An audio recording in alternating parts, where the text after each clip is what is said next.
नमस्कार दोस्तों, स्वागत है आपका स्टडी फॉर सिविल सर्विसेज में। वीडियो को पूरा देखिए। कोई भी आपका फीडबैक है, कोई सजेशन है, तुरंत वीडियो में कमेंट करके जरूर बताइए। अच्छा लगे तो वीडियो लाइक जरूर कर लीजिए और ऐसे वीडियो लगातार फ्री में पाने के लिए चैनल को तुरंत सब्सक्राइब कर लीजिए और बेल आइकन को जरूर टैप कर लीजिए ताकि आगे भी सारे वीडियो आपको मिलते रहे। यूट्यूब में फॉलो करते हैं तो प्लीज ये वाला फ्री टेलीग्राम चैनल जरूर ज्वाइन कर लीजिएगा। सारे नोटिफिकेशन, सारे अपडेट यहीं पे आते हैं, ध्यान रखिएगा। स्टडी फॉर सिविल सर्विसेज का कोई भी पेड ग्रुप अगर आपको ज्वाइन करना है तो सिर्फ 856480530969608608960455 यही नंबर है हमारे, सिर्फ जहां पे कॉल या व्हाट्सएप कर सकते हैं। इंस्टाग्राम पे हमारा पेज जरूर फॉलो कर लीजिएगा, study for civil dot services है।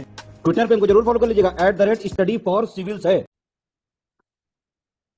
Hello everyone, welcome you all to study for civil services. आज की हमारी डेट है 21 जनवरी और 21 जनवरी के हमारे इंपॉर्टेंट आर्टिकल्स हैं identification of minorities, indigenisation of defence, vertical fiscal imbalance, Bharat में होने वाली सड़क की दुर्घटनाएं, black box flight data recorder, कृत्रिम बुद्धिमत्ता और जंगल की आग। तो हम सबसे पहला हमारा आर्टिकल आइडेंटिफिकेशन ऑफ माइनॉरिटीज से स्टार्ट करते हैं, जो ये कहता है कि अभी जो है हमारे सुप्रीम कोर्ट ने केंद्र सरकार को यहाँ पर ये आदेश दिया है कि जो हमारे अल्पसंख्यक है उनकी पहचान पर राज्यों के विचार का संग्रह प्राप्त किया जाए।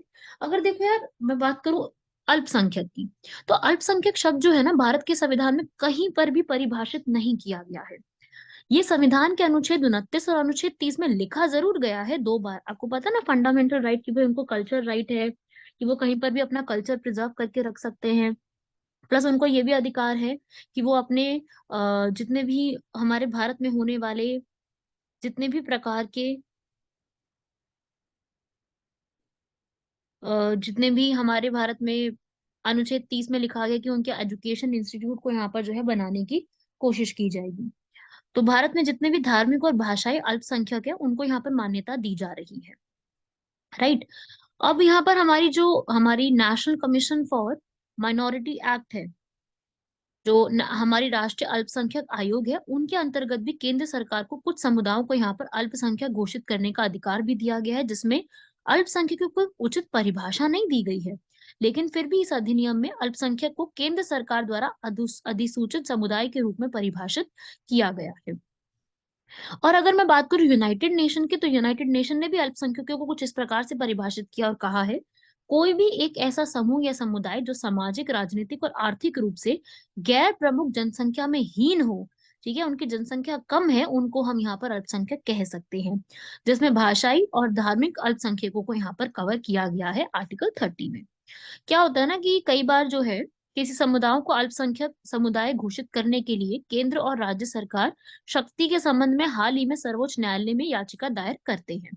उपरोक्त जो याचिका, उसमें यह दावा किया गया है कि राष्ट्रीय अल्पसंख्यक शैक्षणिक संस्थान आयोग अधिनियम 2004 में जितने भी अल्पसंख्यक समुदाय हैं उनको घोषित करने के संबंधित जो है वो केंद्र सरकार अपने हिसाब से देखती है। और इसी का जो एक्ट है आगे का, इसी नेशनल कमीशन का एक्ट जो चल रहा है, उसमें ये बोला गया कि भारत में जितने भी अल्पसंख्यक समुदाय हैं उनको पहचान करने और उनको सूचित करने का अधिकार उन्हीं के पास है। और आज के बारे में हम बात करें तो यहाँ पर आर्टिकल 30 के प्रावधान में उनको शैक्षणिक संस्थान बनाने का अधिकार दिया गया है, सब जानते हैं। जो हमारे यहाँ सुप्रीम कोर्ट में पिटीशन फाइल की गई है, उसमें 2011 की जनगणना के अनुसार लक्षद्वीप में 2.5%, मिजोरम में 2.75, नागालैंड, मेघालय, जम्मू, अरुणाचल, मणिपुर, पंजाब, इन सब सब जगह पर हिंदू अल्पसंख्यक है। समझ रहे हो? तो यहाँ पर ये बोला गया है कि देखो यार, मानते हैं कि भारत के अंदर हिंदू जो है वो बहुसंख्यक है, लेकिन राज्य है कई ऐसे जहां पर हिंदू अल्पसंख्यक हैं। तो इसी चीज को यहाँ पर बोला गया कि अगर हिंदू उन जगह पे अल्पसंख्यक है तो हिंदुओं को यहाँ पर जो है माइनॉरिटी का स्टेटस उन जगह पे मिलना चाहिए। यहाँ पर टीएमए पई फाउंडेशन केस आया था 2002 में, और 2005 में बाल पाटिल केस आया था, जिसमें ये बोला गया था कि हिंदुओं को अल्पसंख्यक का दर्जा दिया जाना चाहिए यहाँ पर। तो ये देने की जरूरत है ना। टीएम पाई केस का अगर मैं आपको बताऊं तो उसमें ऐसा ही था कि कोई भी अल्पसंख्यक हो, चाहे वह भाषाई हो, धार्मिक हो, अगर राज्य की जनसंख्या को वहां पर देखो तो उसमें अगर वो अल्पसंख्यक है तो उसको ये निर्धारित किया जा सकता है। ना कि हम ये देखेंगे पूरे देश में क्या है। अगर किसी एक जगह पर, जैसे मान लो पूरे देश में जो है हिंदू बहुसंख्यक है, लेकिन किसी एक राज्य में, केरल में, मणिपुर में, वहां पर तो जो है अल्पसंख्यक है ना, तो उस रिस्पेक्ट में तो उनको घोषित किया जाना चाहिए ना। ऐसे ही बाल पाटल केस 2005 वर्ष में इस मामले में दिए गए जो निर्णय थे, उसमें सर्वोच्च न्यायालय ने टीएमए पई के निर्णय में यहाँ पर इस चीज को बोला था। इस निर्णय के पश्चात यहाँ पर वर्तमान कानूनी स्थिति ये हो गई है कि अब से भाषाई और धार्मिक अल्पसंख्यक दोनों की स्थिति निर्धारित करने के अधिकार विभिन्न राज्यों के अलग अलग यहाँ पर रखे जाएंगे। तो अभी जो हम बात करें यहाँ पर 24 स्टेट से इस तरीके का जो है थोड़ा अलग अलग प्रस्ताव जो है देखने को मिला है, और बाकी इसका जो उत्तरदायित्व है केंद्र सरकार पे छोड़ दिया गया है, या वे यथास्थिति को प्राथमिकता दे रही हैं तो उसे भी यहाँ पर छोड़ दिया गया है। अल्पसंख्यक समुदायों की पहचान के अधिकार को लेकर भ्रम की स्थिति यहाँ पर बनी हुई है, और सर्वोच्च न्यायालय ने यह स्पष्ट किया है कि अल्पसंख्यकों की पहचान पर राज्यों के विचारों का संग्रह अब समाप्त हो जाना चाहिए। और इसी के लिए अगर मैं बात करूं यहाँ पर, अगर कॉन्स्टिट्यूशन की बात करूं, तो केंद्र और राज्य के बीच विधायी और कार्यकारी शक्ति का जो वितरण है, आपको पता है अनुच्छेद 2026 जो 2046 में लिखा हुआ है, जिसमें list one, list two, list three है। लिस्ट वन क्या चीज है? वो है संघ सूची, यूनियन लिस्ट। सूची टू क्या है? राज्य सूची, स्टेट लिस्ट। एंड संघ थ्री क्या है? सूची थ्री क्या है? समवर्ती सूची। तो सूची थ्री के अंतर्गत जो हमारी 20th लिस्ट है वो यही कहती है कि भाई जितनी भी आर्थिक और सामाजिक नियोजन करना है, प्लानिंग करनी है, वो सब यहाँ पर किसके हाथ में आती है? केंद्र सरकार के हाथ में आती है। और जो एंट्री हमारी 20 है, यहाँ पर वो समवर्ती सूची में है। इसमें संसद और राज्य विधानमंडल दोनों के पास यहाँ पर अल्पसंख्यकों और उनके हितों की सुरक्षा के प्रदान करने के लिए कानून बनाने का समवर्ती शक्तियां उन्हीं के पास प्राप्त है। सरकार ने यहाँ पर 6 अल्पसंख्यक बताए हैं। कौन कौन से बताए हैं? मुस्लिम, ईसाई, सिख, बौद्ध, पारसी और जैन। जैन को अभी रिसेंटली ही शामिल किया गया है। और साथ ही साथ अगर मैं बात करूं लैंग्वेज के बेसिस पे, तो भी यहाँ पर जो है वो कुछ समुदायों को घोषित किया गया है, जैसे कि महाराष्ट्र में यहूदियों को अल्पसंख्यक बोला गया है। कर्नाटका के भीतर उर्दू, तेलुगु, तमिल, मलयालम, मराठी, तुलु, लंबाड़ी, हिंदू, कोंकणी और गुजराती को अल्पसंख्यक भाषाओं के रूप में यहाँ पर इसको घोषित किया जा चुका है। तो बस यही है इसके अंदर, यही बात चल रही। तो मैंने माइनॉरिटीज के ऊपर आपको थोड़ा सा यहाँ पर अपडेट पूरा बता दिया। नेक्स्ट आर्टिकल है हमारा, अभी जैसे हम कहते हैं कि भाई जो हमारा रक्षा विभाग है, हमारी जो डिफेंस है, उसमें हमें स्वदेशीकरण करने की जरूरत है। बिल्कुल सही बात है, आप लोग जानते हैं इस चीज को। भारत और रूस जो है उन्होंने मिल करके पिछले साल यहाँ पे डिसाइड किया था कि हम AK-203 राइफल्स को, जो हमारी ट्रेडिशनल राइफल्स है, उनसे रिप्लेस करके AK-203 राइफल्स को हम बनाना शुरू करेंगे। कहाँ पर? यूपी के अमेठी में। तो ये डिसाइड हुआ था। तो अब यहाँ पर इसमें से 5 लाख से ज्यादा, 6 लाख से ज्यादा राइफल्स बनेगी, जिसमें से 50 लाख राइफल्स तो हमें रशिया सिखाएगा। उसके बाद फिर इंडिया उसको खुद से यहाँ पर जो है वो डेवलप करेगा। तो हम इसमें क्या करने वाले हैं? अपना खुद से यहाँ पर सेल्फ रिलायंस, आत्मनिर्भर बनने की कोशिश कर रही हैं। तो आत्मनिर्भरता प्राप्त करने के लिए, आयात के बोझ को कम करने के लिए, ताकि हमारा आयात कम से कम हो, उन इन दोहरे उद्देश्यों को प्राप्त करने के लिए देश के भीतर किसी भी उत्पाद या उपकरण के लिए हमें जो है, अगर हम खुद से उसको बनाते, दैट इज नोन एज स्वदेशीकरण। It is known as self self बनाना, सेल्फ इसको बनाना। तो अगर हमें रक्षा का यहाँ पर स्वदेशीकरण करना है, तो भारतीय कंपनी और संगठनों की भागीदारी हमें बढ़ानी होगी। तो हमें क्या होगा ना, हमें आयात पर निर्भर नहीं रहना पड़ेगा, जबकि भारत के ऊपर और लोग निर्भर रहेंगे। भारत खुद से हथियार, उपकरण, ये सारी चीजें बनाने में शामिल रहेगा। और इसमें हम रक्षा निर्माण के क्षेत्र में आत्मनिर्भरता को यहाँ पर अचीव करना, बिल्कुल उसको ऑब्टेन कर पाएंगे। क्या है हमें इसकी जरूरत? पहली चीज तो देखो यार, व्यय हमारा कम होगा। Stockholm International Peace Research Institute SIPRI के हिसाब से भारत जो है वो सबसे बड़ा यहाँ पर देश का दूसरा बड़ा आयातक है, जहां से सामान आता है। और पूरे वर्ल्ड का 9.5 हिस्सा जो है भारत को आता है यहाँ पर। ठीक है। और हमारा जो है सबसे बड़ा यहाँ पर 5वां रक्षा बजट है। तो हमारा में क्या होता है कि हम बाहर से बहुत ज्यादा खरीदते हैं, तो हमें बहुत घाटा यहाँ पर पड़ता है बाहर से खरीदने पर। तो अगर हम यहाँ पर खुद ही बनाएंगे, तो क्या है, हमारी ये चीजें बढ़ेंगी और आगे चल के हम इसको एक्सपोर्ट भी कर सकते हैं। भारत अपनी स्वदेशी रक्षा तकनीक में जो है जो हमारे पड़ोसी देश हैं उनको निर्यात भी कर सकता है। फिलीपींस को अगर हम बात करें, ब्रह्मोस, तो ब्रह्मोस हम लोगों ने मिल करके बनाई, तो हमने दी ना यहाँ पे फिलीपींस को, पहली बार दी ना हमने मिसाइल। तो हमारा वही है, हमने इसका एग्जाम्पल देके बनाया इसको। भारत ने खुद यहाँ पर पिनाका रॉकेट्स बनाए। तो पिनाका रॉकेट्स को, हमने जो पिनाका रॉकेट लॉन्चर बनाए थे, वो हमने किसको दी? अर्मेनिया को दिए। ऐसे ही हमारा मॉरिशस पुलिस के साथ हमारा जो ये LAH है, हल्का हेलीकॉप्टर MK3, ये हम लोगों ने यहाँ से निर्यात करा है। ठीक है। तो ये हम लोग यहाँ पर जो है वो देना शुरू करेंगे। ऐसे ही जो है इसमें, जो वियतनाम को भारत से वर्ष 2022 में 12 हाई स्पीड गार्ड बोट्स दी गई थी। तो ये चीजें हमें यहाँ पे क्या बनाती है? सेल्फ रिलायंट भी बनाती है, और हम लोगों को यहाँ पर देंगे तो अपने को भी फायदा होगा उससे। तो हमें क्या बनना है, आत्मनिर्भर बनना है, खुद से यहाँ पर स्वायत्ता लेनी है। जैसे यूएसए, अमेरिका, जापान, ये लोग यहाँ पर जो है अपनी प्रौद्योगिकी के मामले में काफी ज्यादा यहाँ पर बढ़ते जा रहे हैं।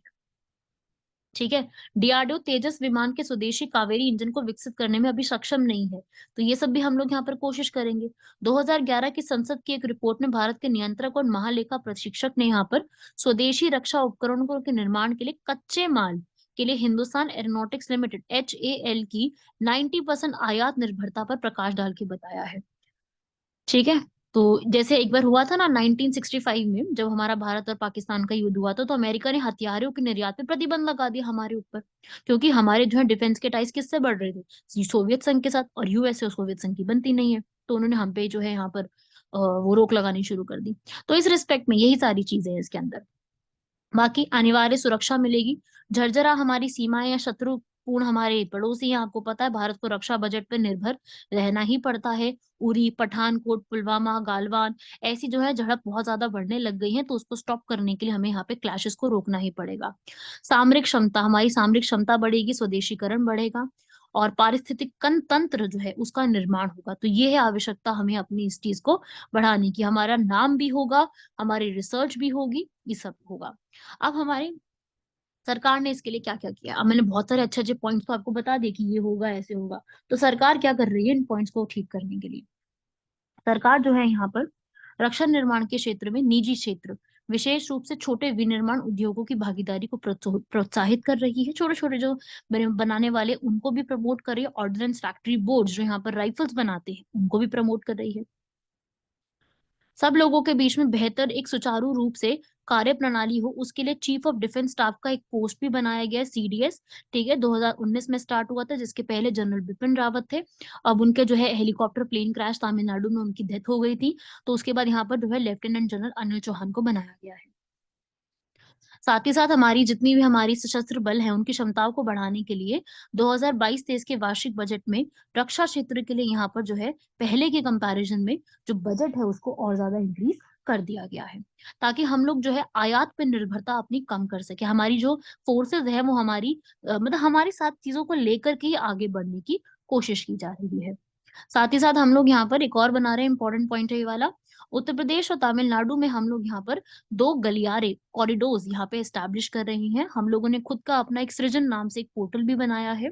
प्लस हम लोग यहाँ पर MSMEs को और बढ़ावा देना, ईबिस पोर्टल भी बनाया, जिसके अंदर हम लोग इन सबको यहाँ पर लाइसेंस और मेमोरेंडम इन सबको समझाने के लिए पॉइंट्स को बता रही है।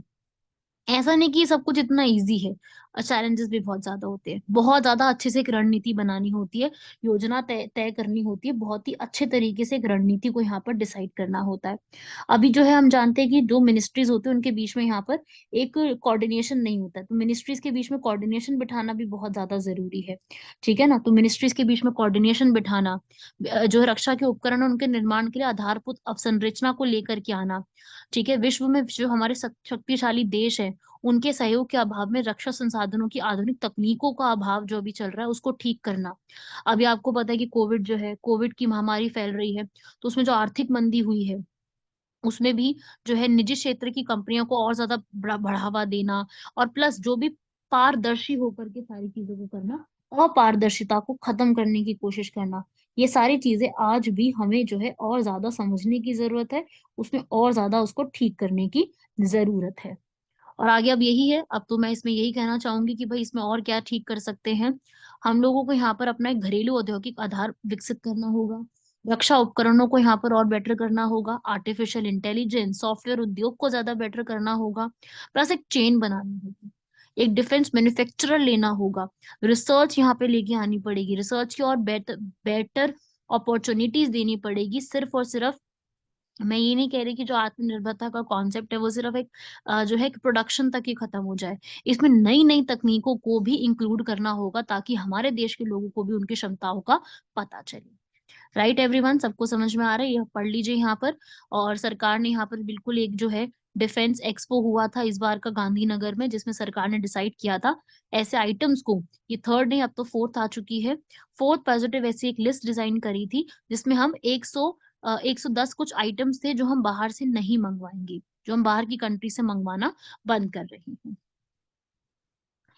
नेक्स्ट आता है यहाँ पर लंबवत राजकोषीय असंतुलन। अभी आपको पता है कि जीएसटी के जो है थोड़ा सा प्रॉब्लम चल रही है इसके अंदर। हुआ क्या है यहाँ पर, केंद्र सरकार राज्यों की तुलना में अधिक कर शक्तियां उनके पास होती हैं, जबकि जो राज्य होते हैं उनके पास केंद्र सरकार की तुलना में अधिक व्यय की जिम्मेदारियां होती हैं। तो संघ और राज्य सरकारों के बीच एक राजकोषीय असंतुलन यहाँ पर बना पड़ा है। तो उसके इसी को हम कहते हैं लंबवत राजकीय असंतुलन, वर्टिकल फिस्कल इम्बैलेंस, जिसमें जो हमारे यहाँ पर जो लेवल्स ऑफ गवर्नमेंट चलते हैं, सबसे नीचे जो है वो लोकल गवर्नमेंट होती है, फिर स्टेट गवर्नमेंट होती है, फिर सेंट्रल गवर्नमेंट होती है। इनके बीच में जो हमारा यहाँ पर एक इम्बैलेंस चलता है, उसी को हम क्या कहते हैं, राजकोषीय असंतुलन होना। जिसमें यहाँ पर जो स्टेट्स है उनके पास यहाँ पर क्षमता कम होती है, प्लस यहाँ पर असंतुलन चल रहा होता है। तो इसको ही हम क्या यहाँ पर कहते हैं, अ, वित्तीय असंतुलन। तो ये अगर असंतुलन जो है वो जीरो की तरफ पहुंच जाता है तो स्टेट्स को यहाँ पर अपना खुद का खर्चा पूरा करने के लिए पर्याप्त राजस्व नहीं मिलता है, और इसके लिए उन्हें वित्तीय हस्तांतरण की कोई आवश्यकता नहीं होती है। ठीक है भाई। इसके पीछे रीजंस क्या हो सकते हैं, इसके पीछे का रीजन सबसे बड़ा क्या है, राजकोषीय उत्तरदायित्व बजट प्रबंधन अधिनियम। इसमें क्या होता है ना, इन सब एक्ट्स की वजह से जो राज्य है ना वो बाजार से ऋण लेने पर उनके पास ये राइट्स नहीं होते हैं। तो क्या होता है, राजकोष का जो प्रबंधन होता है वो पूरा खराब हो जाता है। अभी जैसे योजना आयोग खत्म हो गया, उसके बाद जो यहाँ पर उस प्लान के तहत जो ग्रांट मिलती थी स्टेट्स को वो भी खत्म हो गई, जिसकी वजह से 40% से ज्यादा अब उनको खुद के ही राजस्व में से निकाल के पैसा लगाना पड़ता है। तो ये भी प्रॉब्लम यहाँ पे होती है। अब जो सेंटर है यहाँ पर वो जीएसटी और पेट्रोलियम उत्पादों पर जो है ये सब चीजें सौंपा जाना चाहिए। काफी सारी अभी जो कमियां चल रही हैं वो होना चाहिए। अगर कोई आपने जीएसटी की कंपनसेशन देनी है, मुआवजा देना है, तो उसके लिए समयबद्ध होना चाहिए। ठीक है ना। तो ये सारी चीजें जो है इम्प्रूव करने की जरूरत है, ये सब चीजें अभी हुआ नहीं है। तो ये सब प्रेजेंट एंड वोटिंग वाली जो चीजें हैं ये नम और ज्यादा लेके आनी चाहिए। प्लस सेंटर जो है उसके पास सबसे ज्यादा पावर है इस चीज की, तो सरकार को यहाँ पर थोड़ी सी जो है इसमें जो पावर लगाई जाती है और वीटो उन्हीं के हाथ में है, तो उसको भी इम्प्रूव करने की कोशिश करनी चाहिए। नेक्स्ट आर्टिकल है हमारा भारत में होने वाले रोड एक्सीडेंट्स।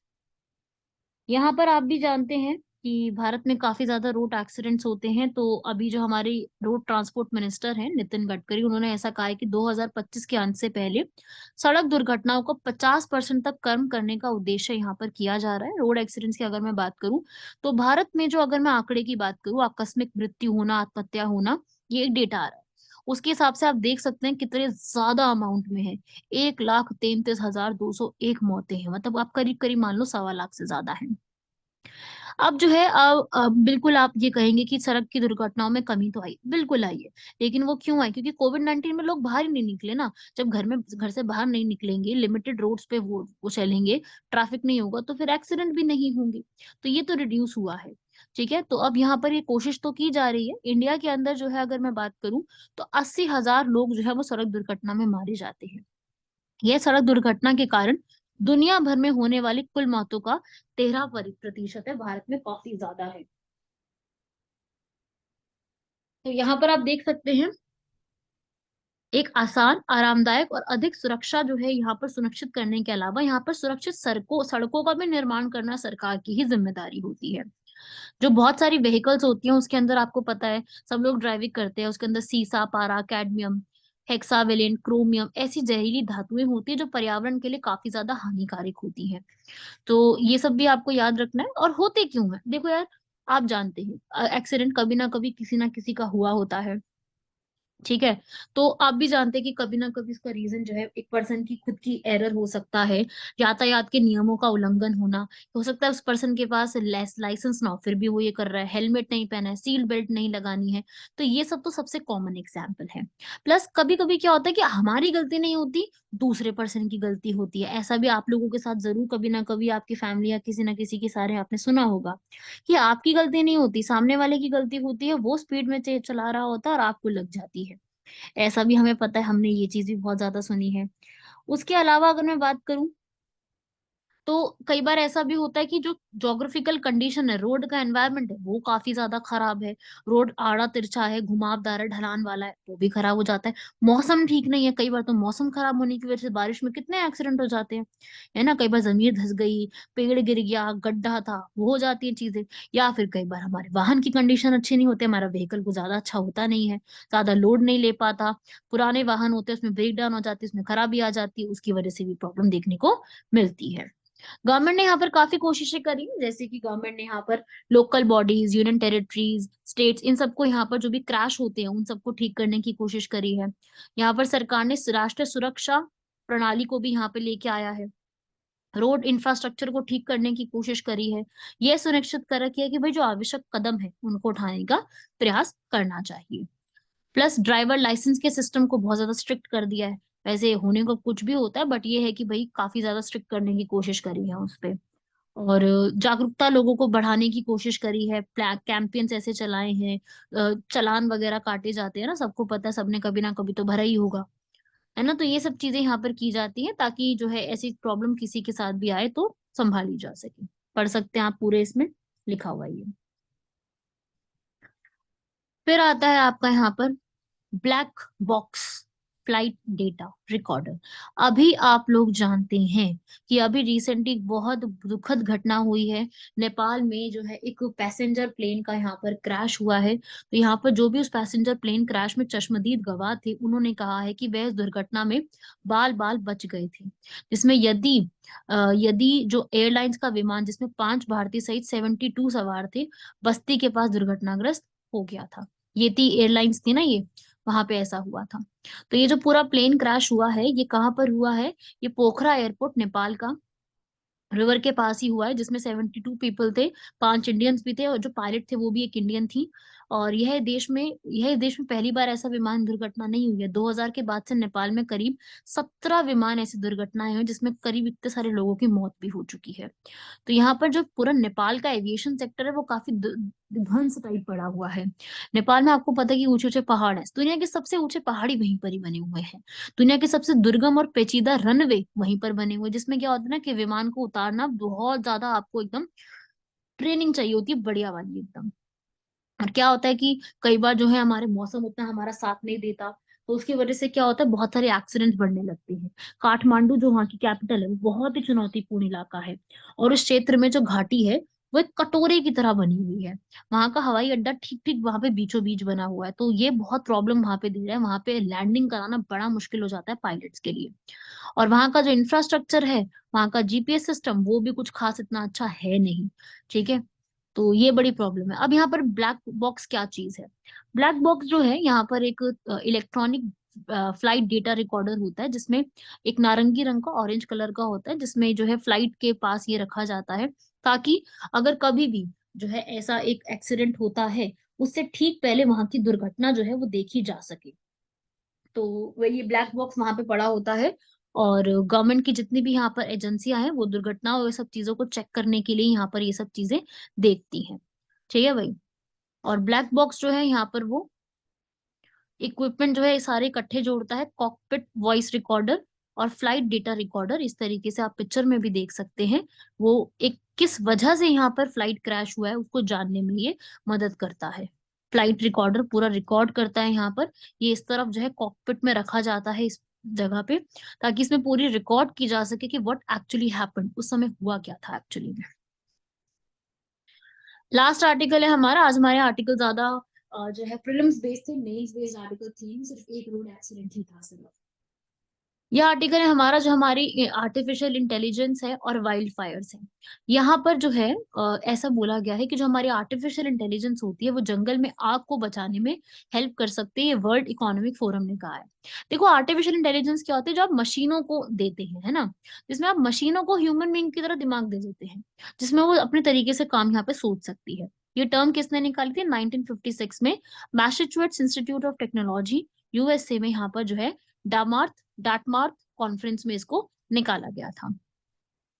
और आज ये बहुत ज्यादा यूज किए जाने लगे कि भैया होता है ना कि रोबोट्स वगैरह बनाना, यहाँ पर जो है काफी ज्यादा इसका यूज भी हो रहा है। ड्रोन्स बन रहे हैं, स्मार्ट एप्लीकेशन आ रहे हैं, एलेक्सा आ गई है, तो उससे बहुत सारी चीजें जो है नई बढ़ने लग गई है।